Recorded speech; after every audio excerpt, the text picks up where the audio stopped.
Kidney હોસ્પિટલમાં અહીં આવેલ ઉમેદવારોએ વિરોધ કર્યો। આઈકેડી હોસ્પિટલમાં ભરતી ન થતા વિવાદ સર્જાયો છે। તેવામાં કેટલાક ઉમેદવારો વિરોધ કરવા પહોંચ્યા।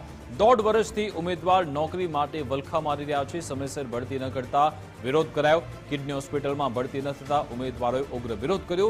વિદ્યાર્થી નેતા યુવરાજસિંહ આવ્યા ઉમેદવારોના સમર્થનમાં। 31 કેડરની ભરતીમાં ઉમેદવારોના ડોક્યુમેન્ટ વેરિફિકેશન પણ થઈ ગયા છે। 650 ઉમેદવારોના ડોક્યુમેન્ટ વેરિફિકેશન થયા। જો કે હજુ સુધી ભરતી ન થતા ઉમેદવારો કિડની હોસ્પિટલ પહોંચ્યા અને વિરોધ કર્યો હતો।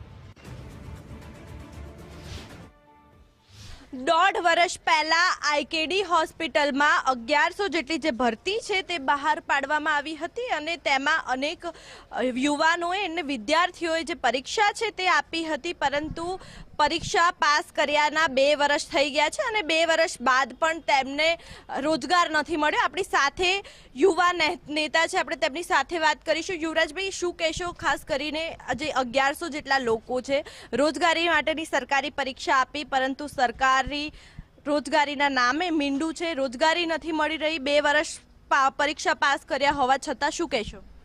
જે અત્યારે કહી શકાય કિડની હોસ્પિટલ દ્વારા જે જગ્યાઓ બહાર પાડવામાં આવી હતી, એ જગ્યાઓની જ્યારે ભરતી કરવાની વાત આવે છે ત્યારે એ દાદાગીરી કરી રહ્યા છે।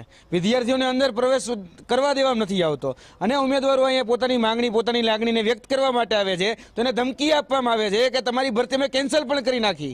ભાઈ, કઈ હોદ્દાની રૂએ તમે વાત કરો છો? શા માટે ભાઈ ભરતી તમે કેન્સલ કરી શકો? તમે જે જગ્યાઓ બહાર પાડી છે, જેટલી વેકેન્સીઓ બહાર પાડી છે, એ વેકેન્સીઓની તમે કહી શકાય કે ભરતી તો પૂરી કરતા નથી।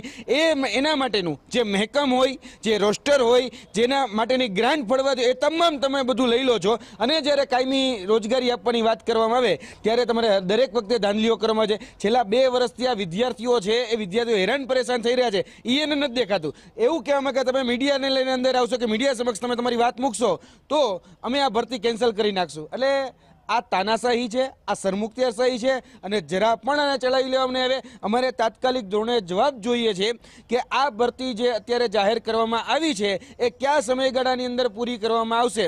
અમને આની ટાઈમલાઈન આપી દેવામાં આવે। અમે કોઈ કહી શકાય કે આંદોલન કરવા માગતા નથી, પરંતુ ના છૂટકે જો અમને ઉમેદવારમાંથી આંદોલનકારી બનાવવા ઉપર આ આઈકેડીઆરસી મજબૂર કર્યા તો એના માટેની પણ અમારી સંપૂર્ણ તૈયારી છે। અહીંયા બેસીને અમારા ધરણા પ્રદર્શન, આંદોલન જે પણ દેખાવો કરવા પડે એની પણ અમારી તૈયારી છે। બિલકુલથી, એટલે કે જે નેતા છે યુવરાજસિંહ, યુવા નેતા, તે આવી પહોંચ્યા છે અને તમામ વિદ્યાર્થીઓના સપોર્ટમાં જોવા મળી રહ્યા છે, કારણ કે છેલ્લા 2 વર્ષથી આ જ પ્રકારની પરિસ્થિતિ યુવાનો કરી રહ્યા છે, રોજગારી માટે વલખા મારી રહ્યા છે। ત્યારે યુવરાજસિંહ દ્વારા પણ સરકાર દ્વારા રોજગારીની મોટી વાતો કરવામાં આવતી હોય છે, પરંતુ રોજગારી ક્યાં છે તે સૌથી મોટો સવાલ સામે આવી રહ્યો છે, કારણ કે છેલ્લા ઘણા સમયથી, એટલે કે અંદાજે 2 વર્ષ પહેલા તમામ જે લોકો છે તેમને સિવિલ હોસ્પિટલમાં જે ભરતી બહાર પાડી હતી તેની પરીક્ષા તેમને પાસ કરી છે, પરંતુ સરકાર દ્વારા કે પછી હોસ્પિટલ પ્રશાસન દ્વારા કોઈ પ્રકારનો જવાબ આવી નથી રહ્યો, જેના કારણે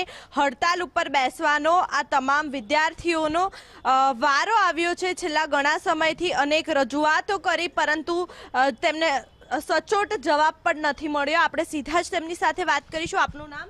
મારું નામ નિધિ પાટનકર। નિધિબેન, શું કહેશો? શું રજૂઆત છે હોસ્પિટલ દ્વારા અને સરકાર દ્વારા શું જવાબ આપવામાં આવી રહ્યો છે? પહેલાં તો અમારી આઈકેડીઆરએસની વિવિધ કેડરની 31 ભરતીઓ પડી છે। હું સ્ટાફ નર્સમાં છું। અમારી 650 ભરતીઓ પડી છે, એમાંથી